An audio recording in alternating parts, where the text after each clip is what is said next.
Sige po, palakpakan po natin ang Panginoon. Thank you, Lord. Hallelujah. Thank you, Jesus. So, magandang umaga po sa lahat ng mga manggagawa, sa lahat po ng mga magulang, mga kabataan po na bisita po natin. Magandang umaga po sa bawat isa, lalo na po sa ating Panginoon. Amen? Tayo po lahat ay sumandaling po kayo. Tayo po nalangin. Thank you, Jesus. Sabay po nito ay basahin po natin ang teksto po sa umagang ito from 1 Corinthians chapter 3, 16 hanggang 17. 1 Corinthians chapter 3, 16 to 17. Ang Joe, please. Okay. Happy niya? Okay. 1 Corinthians chapter 3, 16 to 17. Don't you know you yourselves are God's temple and God's Spirit lives in you? If anyone destroys God's temple, God will destroy him. For God's temple is sacred and you are that temple. Let us pray. Heavenly Father, we thank you. We bless you for all the things, Lord, that you have done in our lives, Lord. And the things, Lord, that you have prepared for us this morning.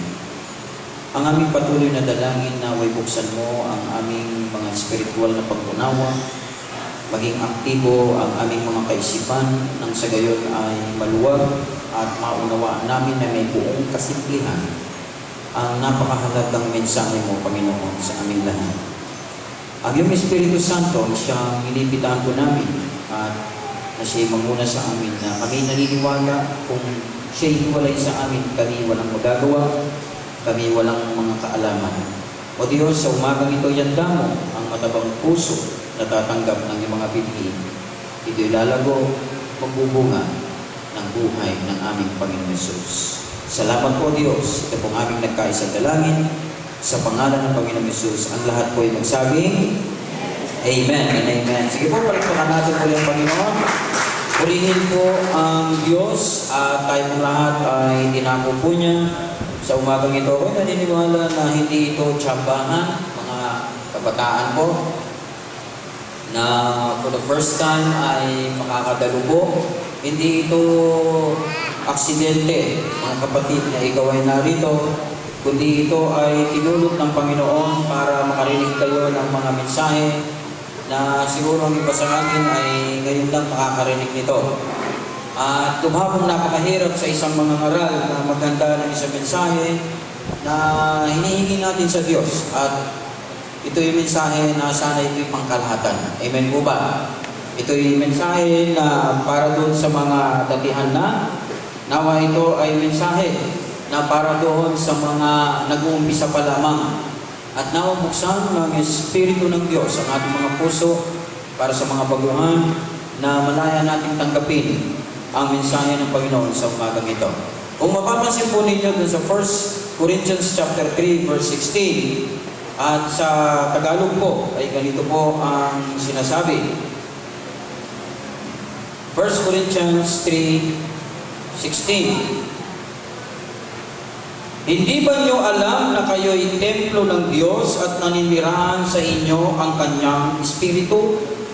Parurusahan ng Diyos ang magwasak ng templo niya, sapagkat banal ang templo ng Diyos at kayo ang templong iyan. So kung mapapansin po natin, mayroong question mark, ano po? Don't you know you yourselves are God's temple and that God's Spirit lives in you? Question mark po. Amen? Sabihin po natin, ako ay templo ng Diyos. Ang aking buong pagkatao ay templo ng Diyos. At naninirahan sa akin ang Espiritu ng Diyos. Amen? Naniniwala kayo na ikaw ay templo ng Diyos? Kailan po? Kailan nyo ito nalaman?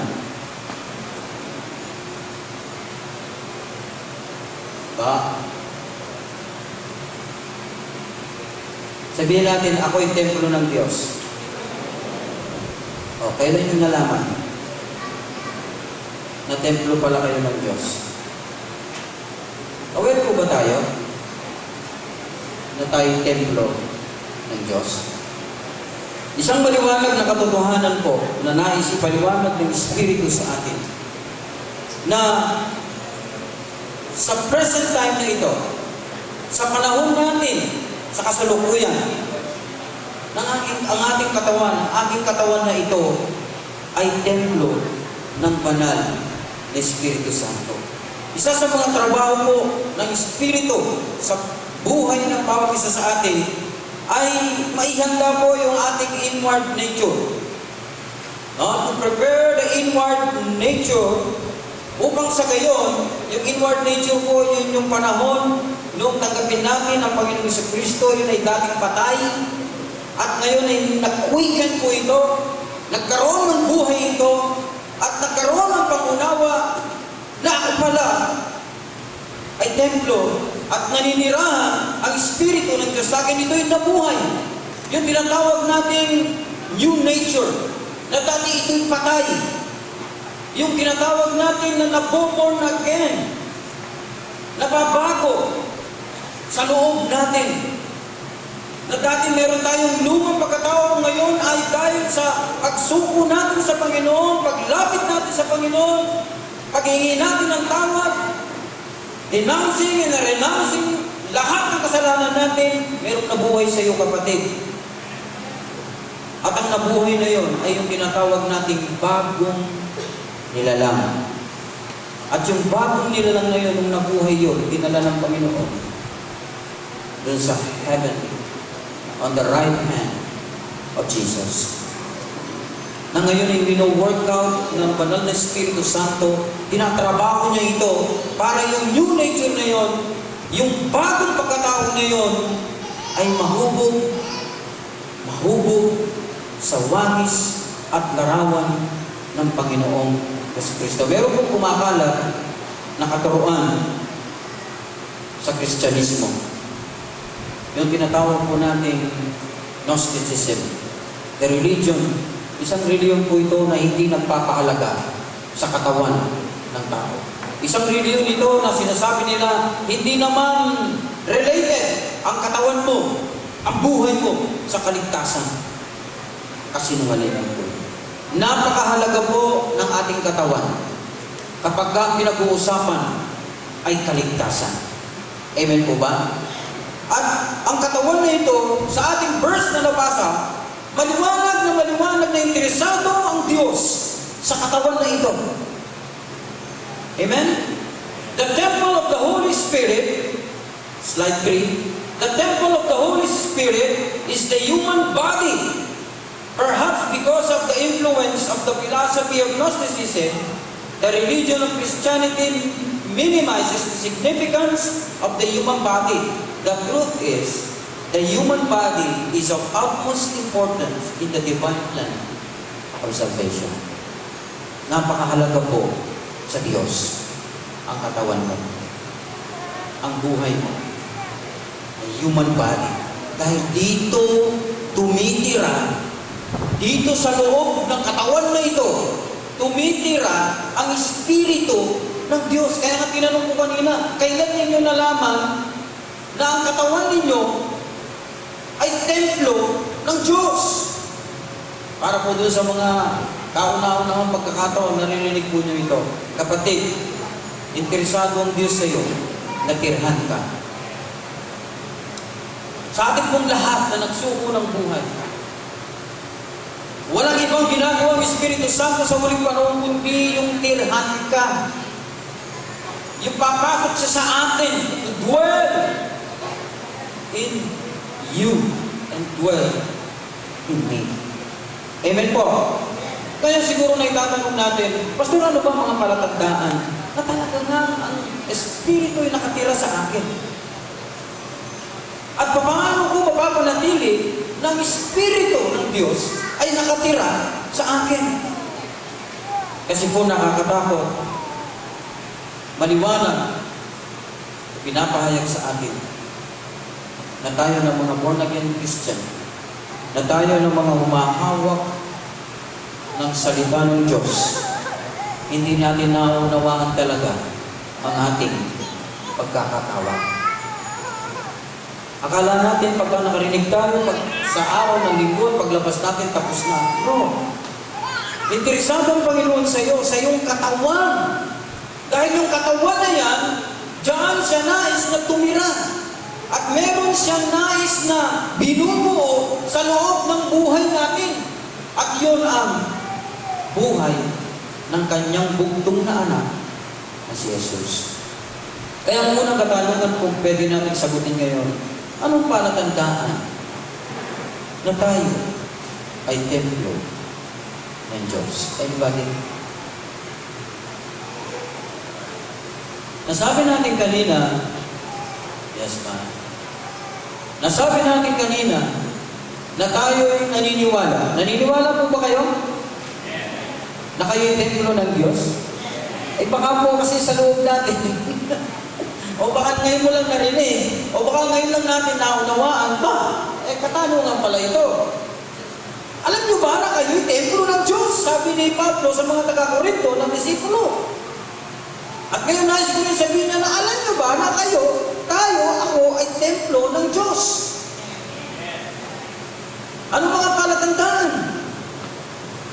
At ano ang gagawin natin para mapanatili at mahayag talaga sa katawan na ito, ay ito nga ay templo ng Diyos. Dito sa Revelation, napakahalaga po nitong verse na ito para lubusan po nating maunawaan. Revelation 19, verse 7 to 8. Kailangan po natin yung white robe. Let us rejoice and be glad and give Him glory, for the wedding of the Lamb has come, and His bride has made herself ready. Yung bride ng Panginoon, magsabing Amen. Anong ginagawa ng bride?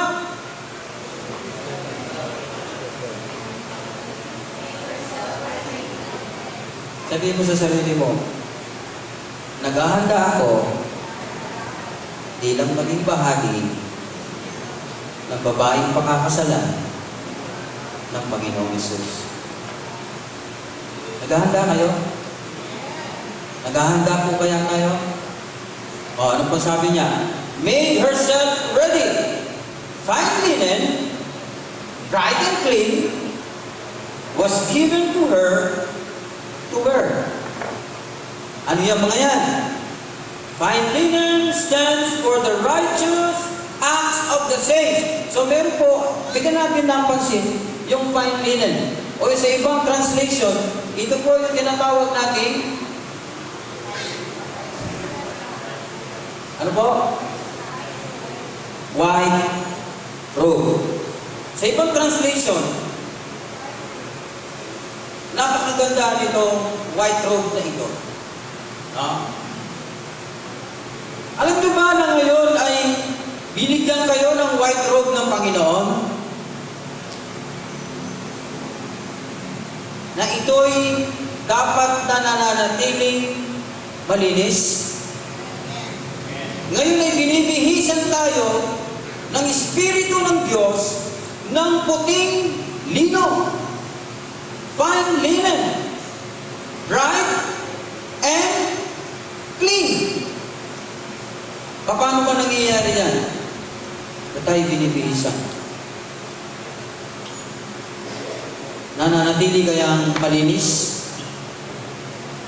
Yung puting lino na yan ay binibihis sa atin. Pastor, ano ibig po sabihin dyan? Ako mayroong white robe, isinusuot ng Espiritu sa akin. Yes. Meron tayo. Pagsimula ng binuksan ng Panginoon, yung inward nature natin, new nature natin, isinusuot na ng Diyos yan sa buhay natin. The house or robe, yung pong fine linen, is being formed from our behavior. When we lie, the lie affects our road in heaven. When we repent of our lie, and through Jesus Christ gain victory over lying, our road is washed in the blood of the Lamb. Pag sa tuwing ako'y nagsisinungaling, narurumihan yung puting lino.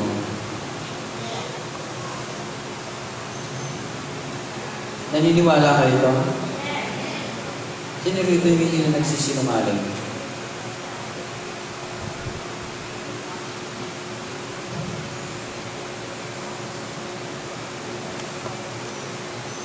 Pastor naman, bakit yung pagsisinungaling ba ang tinutumbok mo? Black lie, gray lie, white lie, fine lie, bright lie, clean lie, lie, lie. Revelation 21:8. Ang lahat ng sinungaling ay ibubulig sa naglalagab na asupre. Sa salita at sa gawa. Amen? Narurumihan po yung white robe sa tuwing tayo nagsisinungaling. Sabihin mong oo kung oo. Sabihin mong hindi kung hindi. At lampas dito, ito na po ang ikakapahamak natin.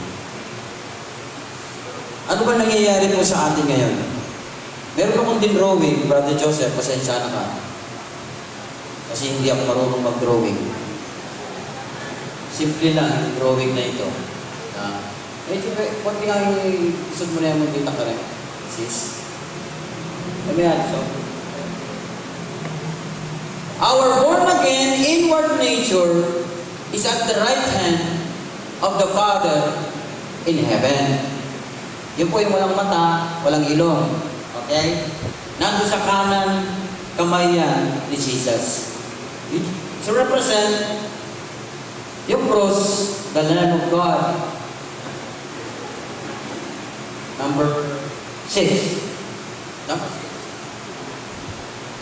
Ngayon po, nangyayari ngayon sa iyo at saka sa akin, yung new nature natin na nabuborn again, nandoon. Nandun yung robe. No? Isinusuot sa atin yung robe. The Father in heaven. But our body is not in heaven. Siyempre. Here on earth. Or perhaps buried in the earth if we are deceased. Pero may nangyayari sa spiritual realm, sa pamamagitan ng behavior mo, at ang pag-uugali natin, yung everyday life natin, may nangyayari. Nabibihisan yan o narurumihan yung born again nature natin. Ibig mo sabihin, Pastor, ngayon, sa slide number 7, our heavenly robe is composite of all we have done on the earth, good and bad. Except as we confess and thoroughly denounce and renounce our sinful behavior, and from then on resist the devil, then the path is eternally removed. Ang magdidesisyon ay ikaw at ako. Lumilinis yan kapag ang pinili mo ay katanggap-tanggap sa Panginoon. Nahuhukom ng unti-unti yung personalidad, yung ugali ng Panginoong Jesucristo kapag ang pinipili mo ay yung mga bagay na nakapagdudulot ng kagalakan sa Panginoong Jesucristo. Kaya nga hindi natin pwedeng sabihin sa iyong kapwa, ikaw ang may kasalanan, kaya ako ay napahamak. No. Hindi ko po ito narinig. Hindi. Totoo yun. Nasa Diyos ang awa. Nasa tao ang gawa. Ako po'y naniniwala doon.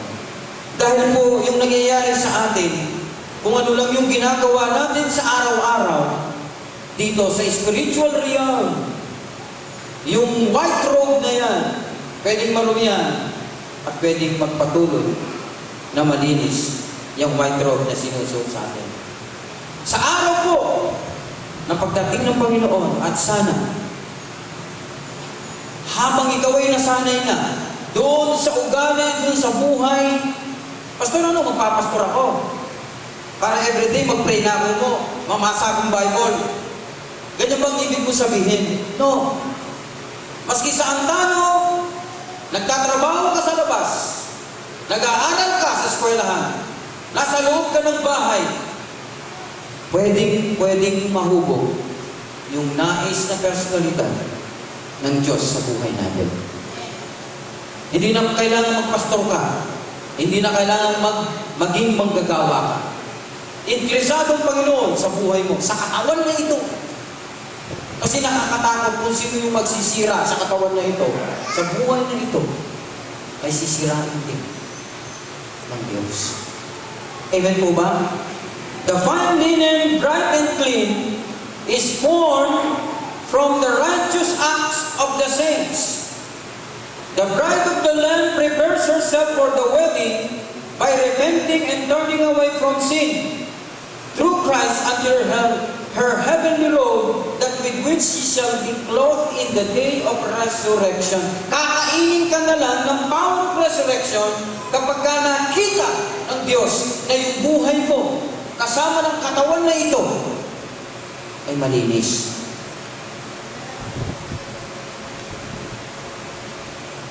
Ito po ang pagtungo at paglapit sa Diyos. Ito ang kasiguraduhan na magiging bahagi ka ng babaeng pakakasalan ng Panginoon kung saan nandun tayo.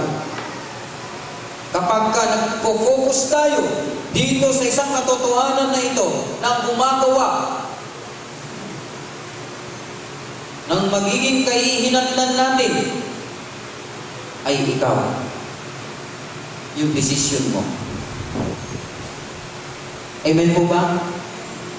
Pwede po bang mangyari yun na sa bawat araw ay pwede nating pangitiin ang Diyos sa pamamagitan ng katawan na ito?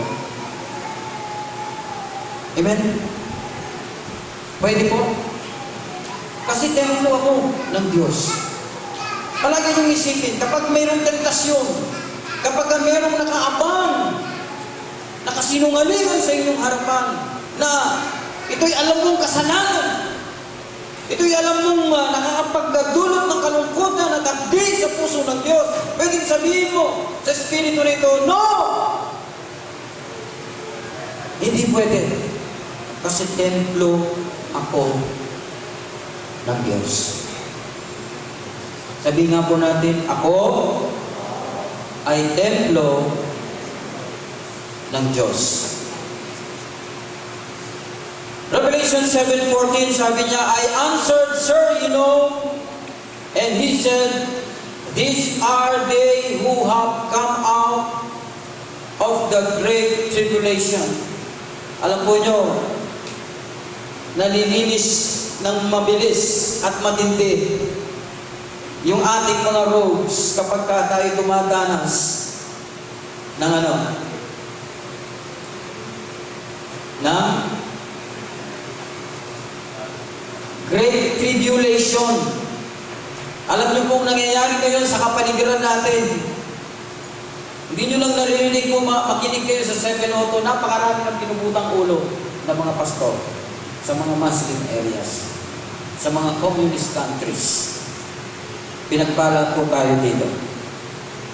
Maraming mga pastor na nawawala sa mga lugar na hindi nila kinikilala ang Diyos. Pastor, ano ba yung Great Tribulation na yan? Ito lamang yung panahon na hindi ka na pwedeng umawak ng Biblia.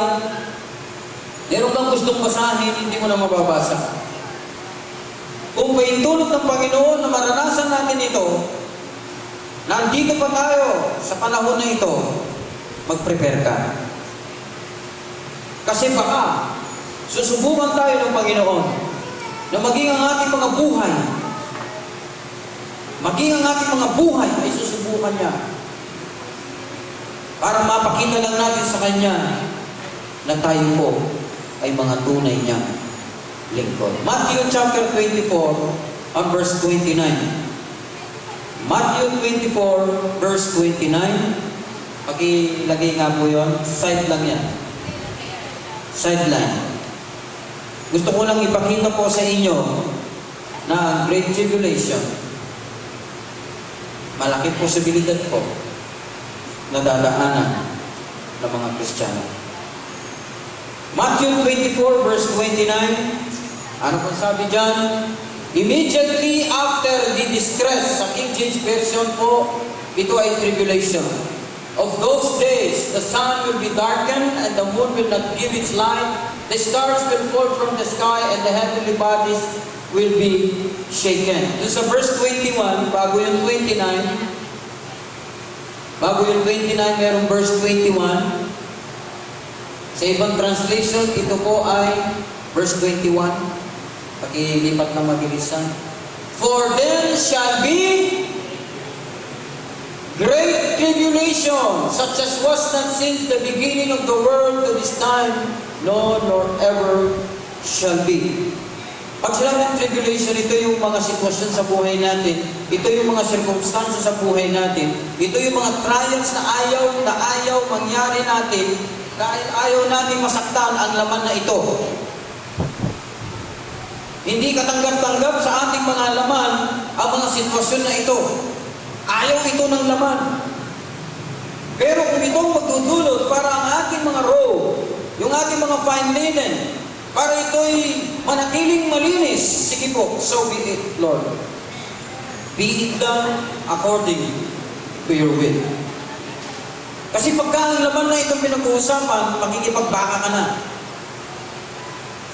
Unti-untiin itatanggalin yung daliri mo, nasaktan ka. Instinct sa ating gaganti. Pero ang Panginoon, tinitignan niya yung mga lumabas dito. Sa Revelation 7:14, sino po itong mga ito? Sabi niya, ito yung mga nakaranas ng dakilang kapigatian.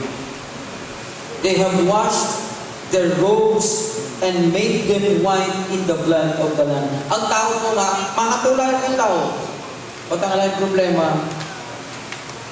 pag ang nakaranas na mong mutyo-mutyo, but everything is fine, no problem, no trials, no situation, tanggap lahat, wala mo ninutangin. Pero kapag ka pinapahintulutan ka at idinadaan ka, tandaan po nyo yung trials, iba ito sa problema. Yung problema, karamihan po dyan, tayong gumagawa niyan.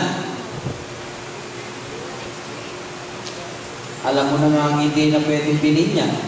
Dahil yung pambili mo ay pambabayad yan. Pinili mo.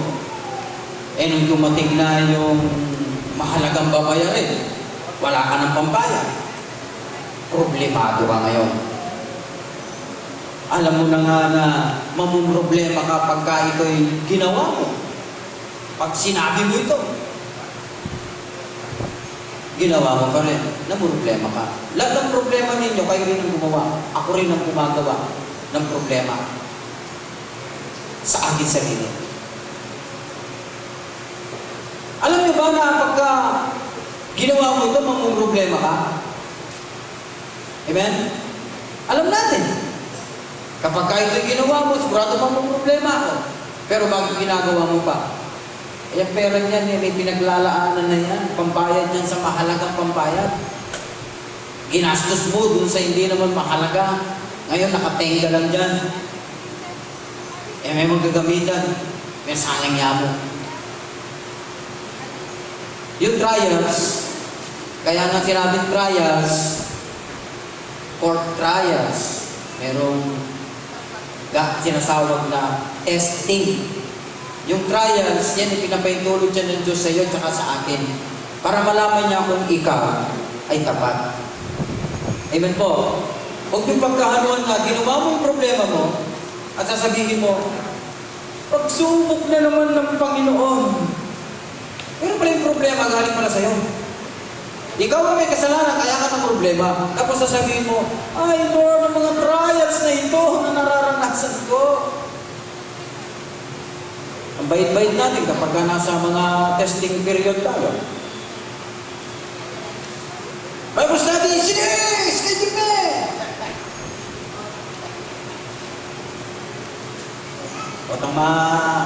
At yung nakakita ng tribulation times, alala kang aliwangawsan ng mga kilo.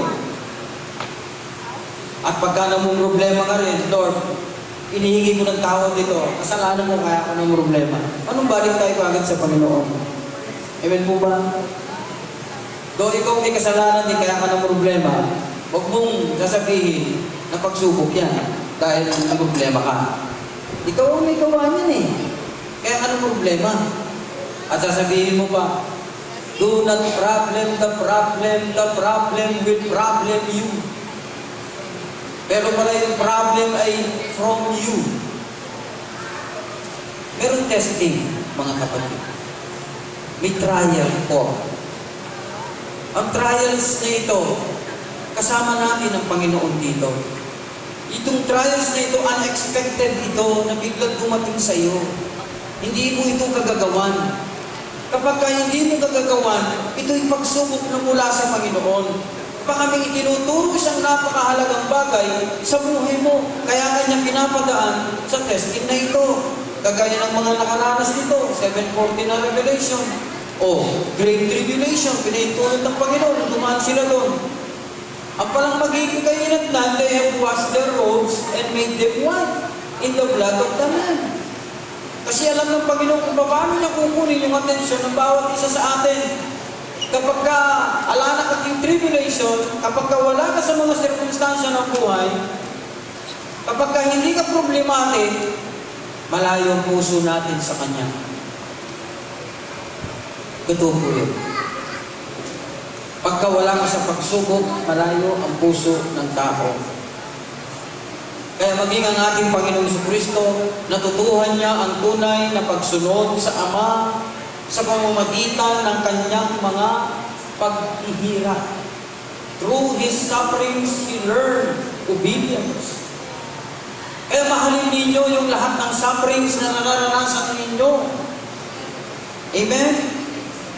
Kung maunawaan ng ninyo kung ano may dudulot ng sufferings, ng trials and testing, wow, sabihin mo, Lord, sige pa! Meron na nag-pray ng ganyan, Lord, more sufferings!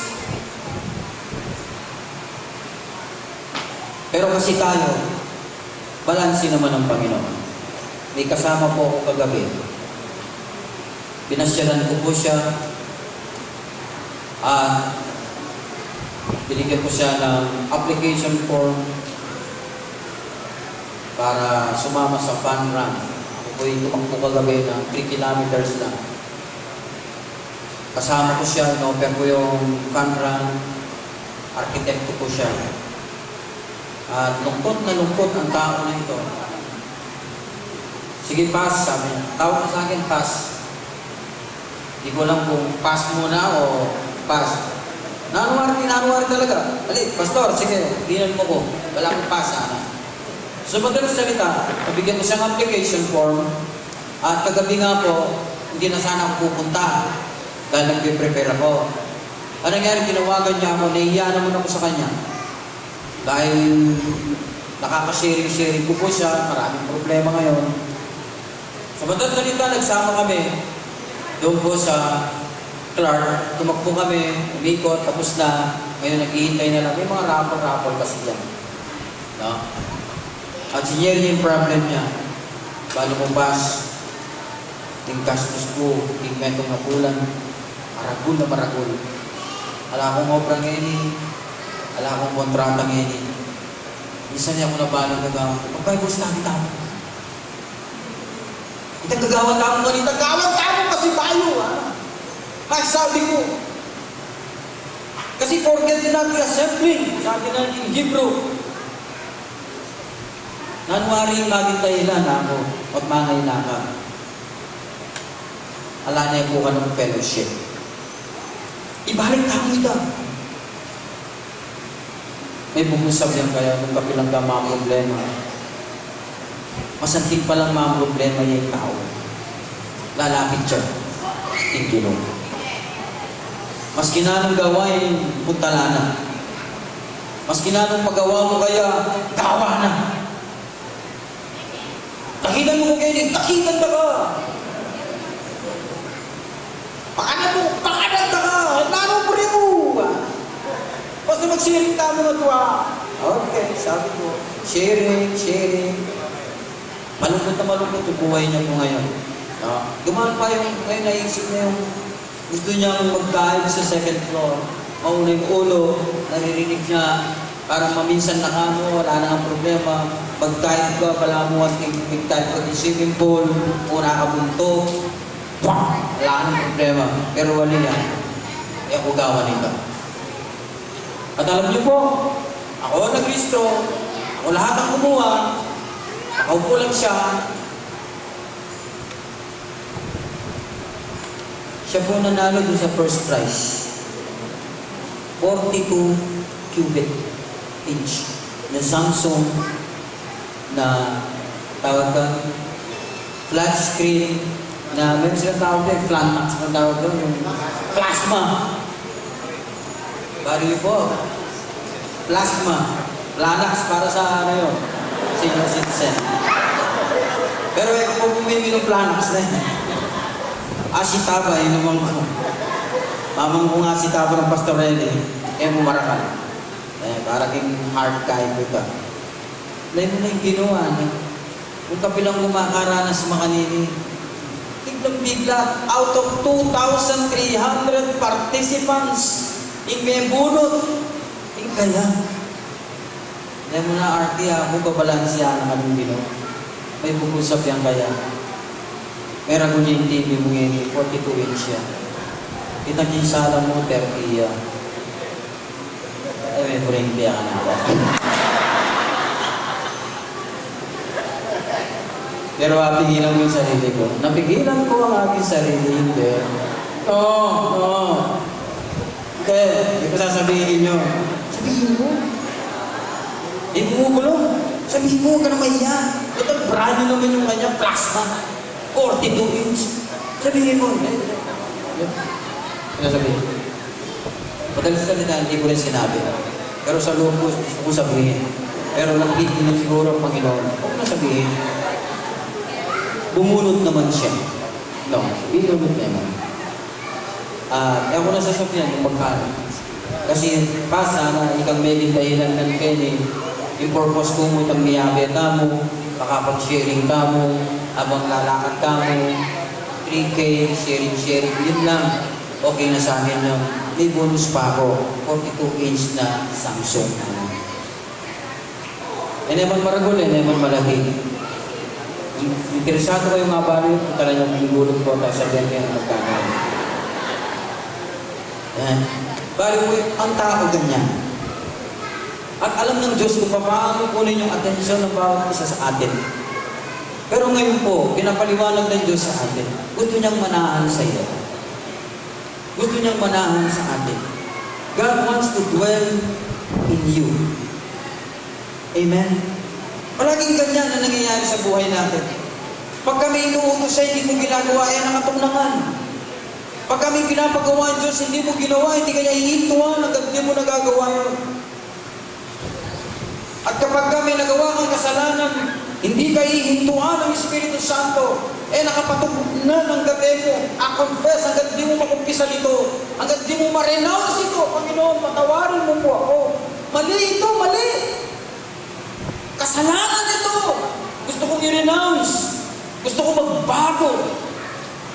Unti-unti po may nangyayari sa buhay ninyo. Pagka yung Espiritu, kasi po yung Espiritu Santo para tandaan na sa inyo, kapag ka nakagawa ka ng kasalanan, pamagbagana ka, panusuka na ka kilog. Panusuka na ka.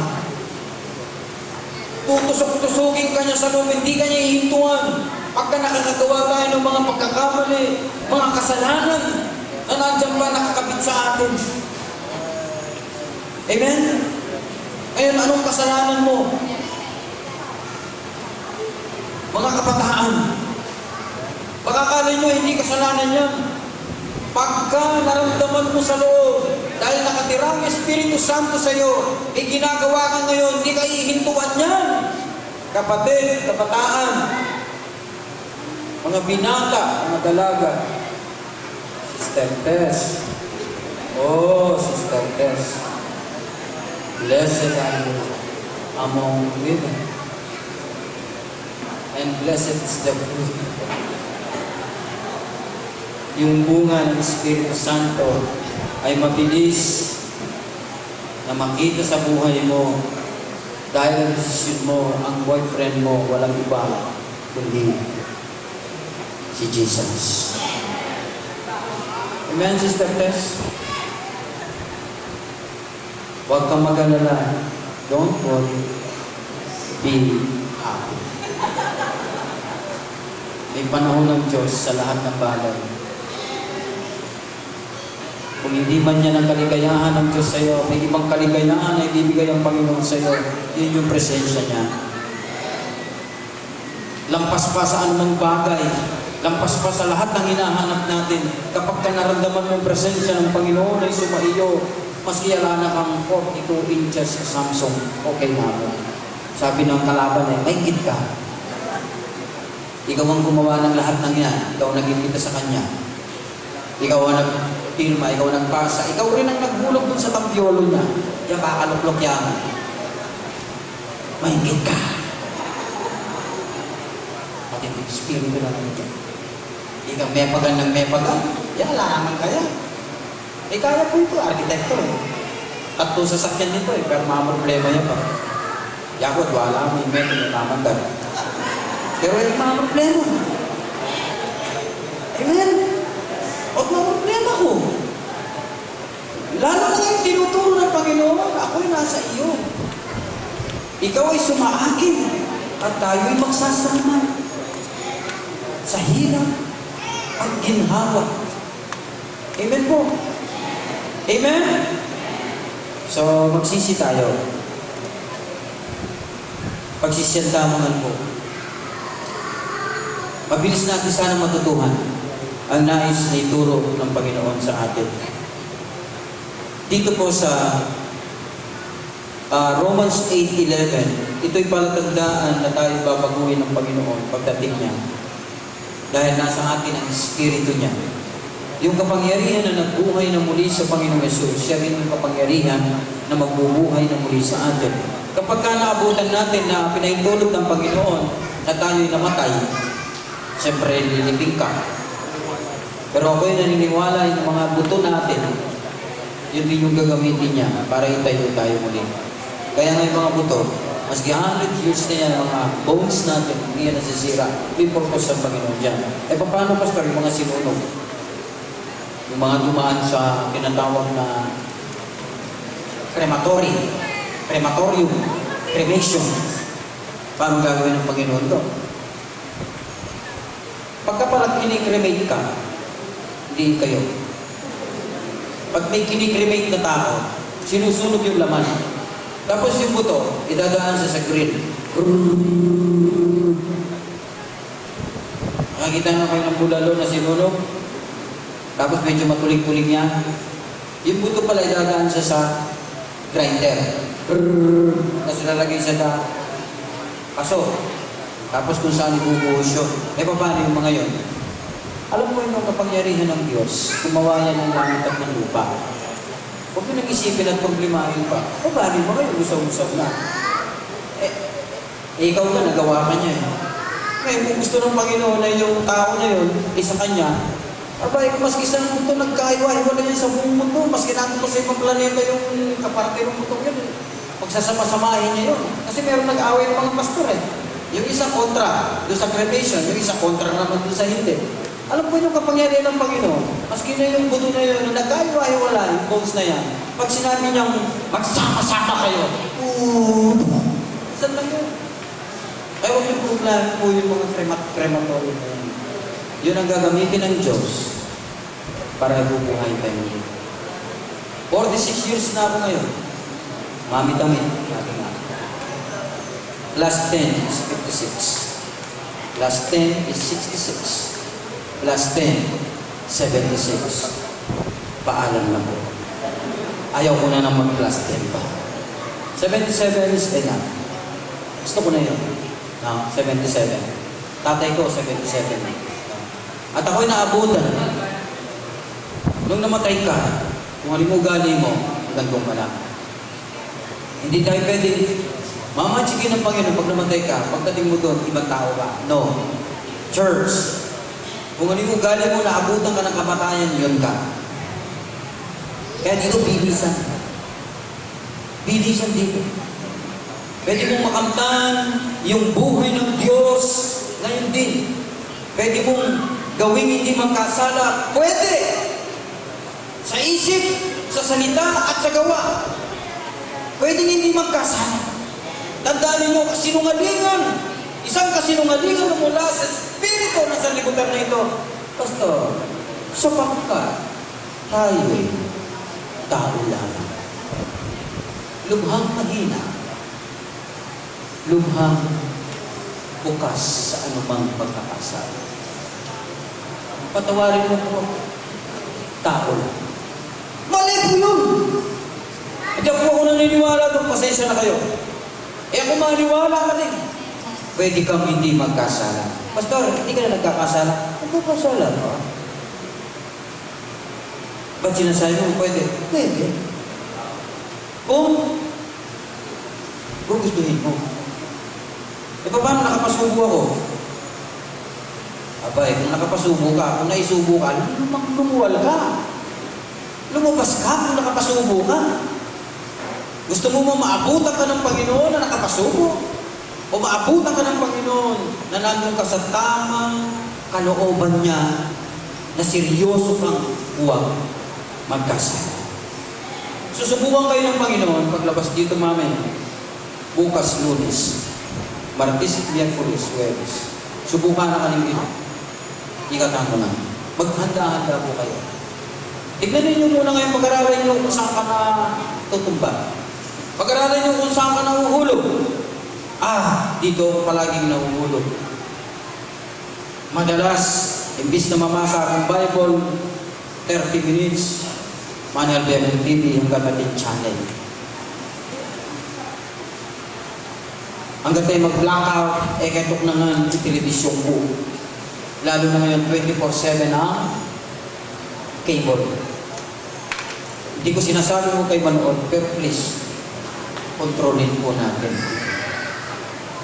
Dahil yung narinig nyo ngayon, tapos manood kayo ng 1 oras mamaya, wala na. Yung mga ibon na yan, kakainin na yan. Ang mahalaga, palagi mong ilagay sa iyong puso, ako pala ay templo ng Diyos. Interesado palang manahan ng tuluyan ang Panginoon sa amin. Palatandaan na ikaw ay templo ng Diyos, makikita ang buhay ng Diyos sa iyo, kapatid. Maririnig ang mga maka-Diyos na pananalita sa iyo. Makikita mo sa isip mo mga maka-Diyos na kaisipan. Yan ang palatandaan na tayo tinitirhan ng Espiritu ng Panginoon. In 1 Corinthians chapter 15, dito po, and if the Spirit of Him who raised Jesus from the dead is living in you, He who raised Christ from the dead will also give life to your mortal bodies through His Spirit who lives in you. Kasi nakikita ng Panginoon, ang Espiritu niya talagang nabubuhay sa iyo. Kaya yung kapangyarihan ng Espiritu na nagpabuhay muli sa Panginoon, yun din ang magbubuhay sa iyo kapag ka sakali man kung loobin ng Diyos na ikaw ay ihihiga na niya. At kapag naabutan tayo ng Panginoon na buhay, kakainin ka ng resurrection power na yan, yung divine nature ng Diyos. Dahil nakita niya sa iyong Espiritu, sa iyong puso, gustong-gusto mo ng divine nature niya. Holiness, righteousness, goodness and kindness, self-control. Amen? Yan din ang magbabago. Yan din ang magbubuhay sa atin. Life is very short. Napakaiksi na lang ng buhay ng tao. Pag-aralan ninyo ang ating katawan, ingatan natin ito. Amen?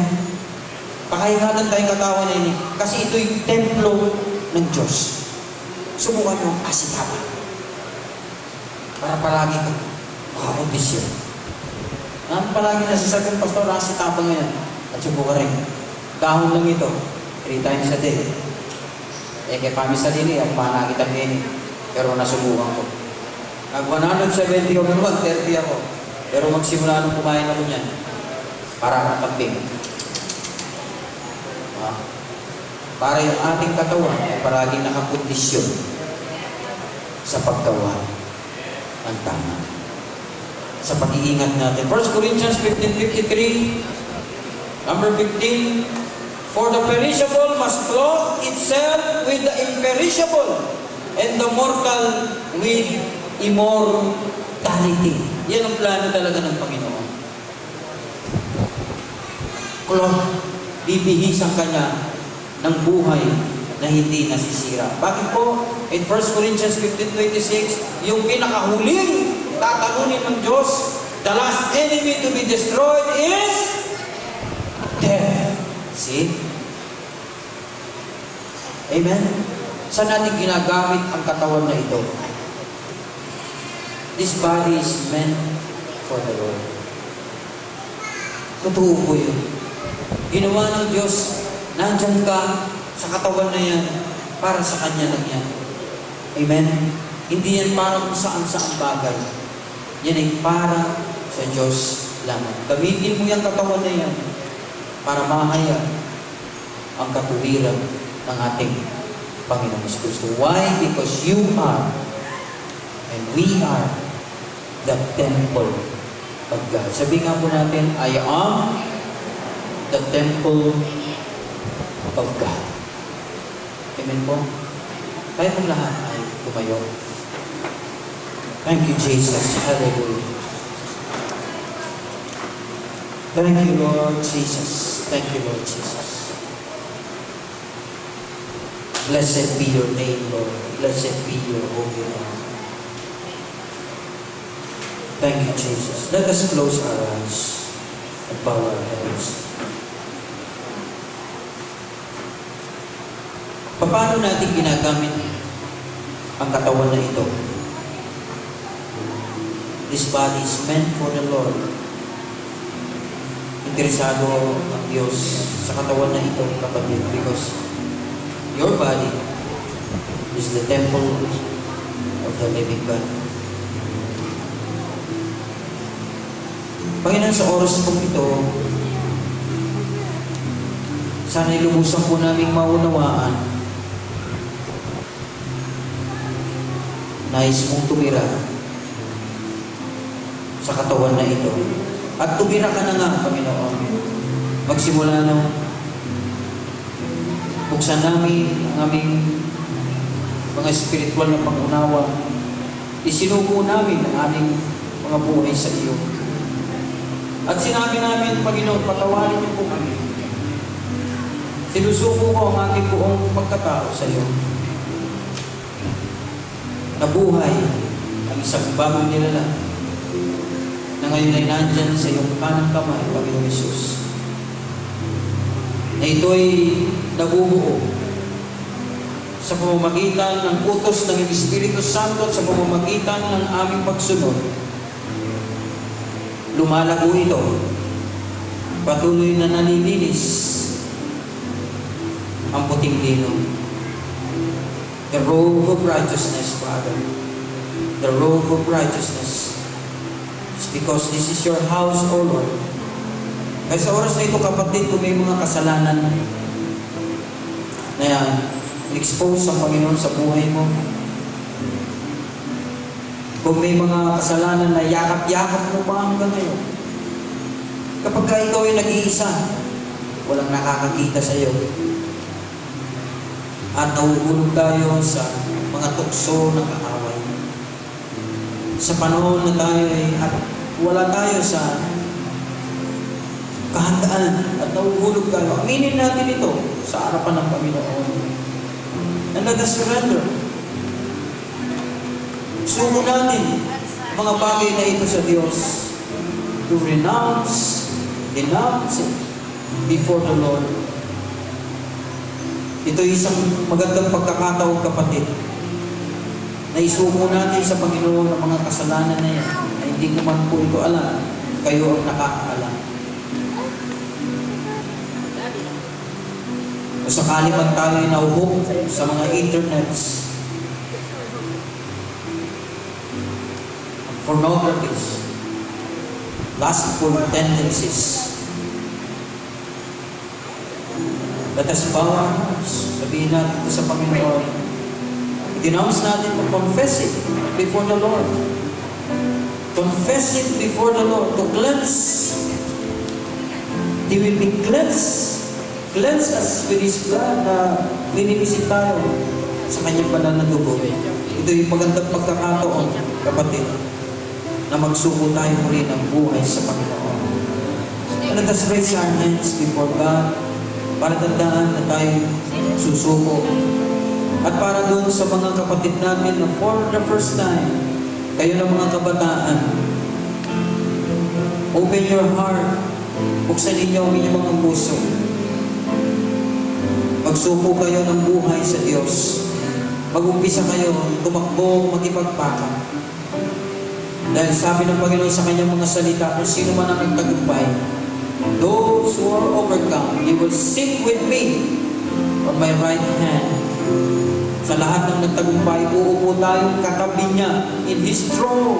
Sabi ng Panginoon Jesus, in His throne, kagaya niya na nagtagumpay siya. Siya'y dakilang ehemplo natin. Nagtagumpay siya, kaya siya nakaupo sa kanang kamay ng Ama. Tayo kailangan din natin magtagumpay nang sa gayon tayo makakaupo sa kanang kamay naman ng Panginoong Jesucristo. Oh Jesus, Lord Jesus, Lord Jesus, Lord God, give us, Lord, the Spirit to overcome. Bigyan mo kami ng Espiritu na mananagumpay ng Panginoon, na mapapanatili, O Diyos, na Ikaw ay namumuhay sa amin. Magsilayan ng mga tao, makikita ng mga tao, marinig nila ang buhay ng aming Panginoong Jesucristo. O Diyos, kami ay mga disipulo mo. Madadamo nila mga maka-Diyos na bagay sa aming buhay. Panginoong Jesus, at makikita nila, Panginoon, pupurihin ka nila, bubuksan nila ang kanilang mga buhay para sa iyo, O Diyos. Oh Lord Jesus, Lord Jesus, sige po, talk to God. Ikumpisan ninyo, kumpisan natin ang ating mga kasalanan. Ito yung tamang panahon, kapatid, na manumbalik muli tayo sa Panginoon. Revive us, O Lord. Oh, revive us, O Lord Jesus. Through confessing and denouncing and renouncing our sins, Lord. To humble ourselves, Lord. Oh, Jesus. Break our hearts, Lord. Thank you, Jesus. Pinagpala yung mga may mga pagbag na damdamin. Those who are broken in spirit and humble in their hearts. Oh, Jesus. Thank you, Father. Thank you, Lord God. Thank you, Lord God. Thank you, Lord Jesus. Thank you, Lord Jesus. Thank you, Lord Jesus. Thank you, Lord. Para po doon sa mga kabataan na bago, samahan po natin sila. Sumunod tayo sa maikling panalangin na ito sa mga baguhan na kapatid natin. Samahan natin sila sa panalangin na ito. Panginoong Diyos, binubuksan ko ang ating puso. Humihingi ng tawad sa lahat ng kasalanan na nagawa ko, na nakita mo. Sa lahat ng kasalanan na narinig mo, Panginoon, na sinabi ko. Sa lahat ng kasalanan na naisip ko, na nabasa mo, Panginoon. Linisin mo po ako ng iyong banal na dugo. Binubuksan ko ang aking puso. Patuloy kang manahan sa aking buhay. Salamat po. And I pray, Father, for my brethren here, Lord, yung kanilang mga struggles sa buhay, may mga trials sila ngayon na nararanasan, may mga sitwasyon ngayon na parang ayaw ng aming mga katawan, ng mga laban na ito, at may mga problema kami, Panginoon, na nararanasan. Lord God, I pray, sabi mo, Panginoon, walang trials na hindi mo kami sasamahan. You are with us, Lord, and we are with you, Father. In all these trials, situations and circumstances, Father God, dahil yung mga matutuwid na tao, sila iniligtas mo sa anumang mga pagsubok. Father, bless our brethren, O Lord Jesus, the Mount Zion Sanctuary. Bless our pastors, Father. Bless your church, O God. Your wife, O God. O God, we thank you. We give you praise and we give you all the glory and honor. In Jesus' most holy name we pray. And everyone will say, Amen and Amen. Palakpakan po natin.